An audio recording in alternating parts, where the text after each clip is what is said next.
The investigation continues into what caused a fire at a home in Oshawa that left a mother and daughter dead and 2 other family members seriously injured. Yeah, this is just so heartbreaking. Let's bring in CP24's Beatrice Vaisman, who's in Oshawa for us this morning. Beatrice, I understand you're talking to neighbors in the area about this. Yeah, Courtney, Nick, I just spoke to a young man who lives across the street, and he painted just an awful picture. He told me the father, a 56-year-old man, was outside of the home just after 8 o'clock yesterday morning when he heard the father yelling, "Help, help, call 911."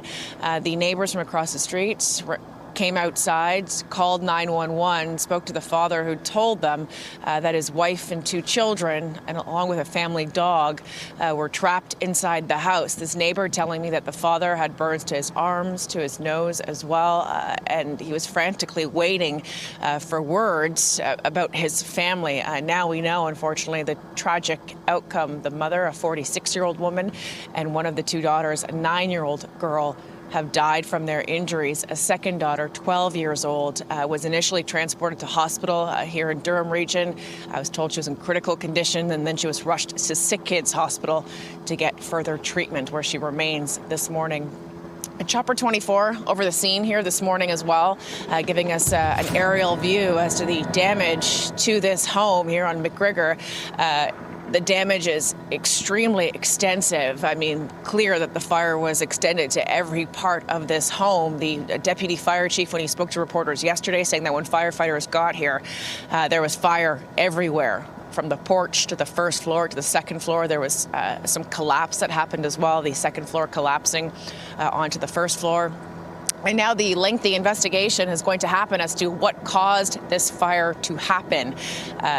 Certainly it's going to be one that's going to be a methodical approach by the Ontario Fire Marshal's office, piece by piece, when they actually manage to access the structure to figure out where the fire started, what ignited it, and why. And we heard from someone from the Fire Marshal's office yesterday here at the scene as well about what that investigation is going to entail. Listen. Well, we're looking at everything both outside the house and inside the house with regards to fire patterns, and we'll check to see if there's any video. We'll check for witness statements. We'll see what the firefighters had to say when they got here. Often they're some of the best first witnesses we have, because when they show up, the fire is hopefully small enough, or in the early stages, that they can tell us where and what was on fire. But before they can do that, they have to get access to the home itself. The structure needs to be considered safe for investigators to actually begin and start their investigation.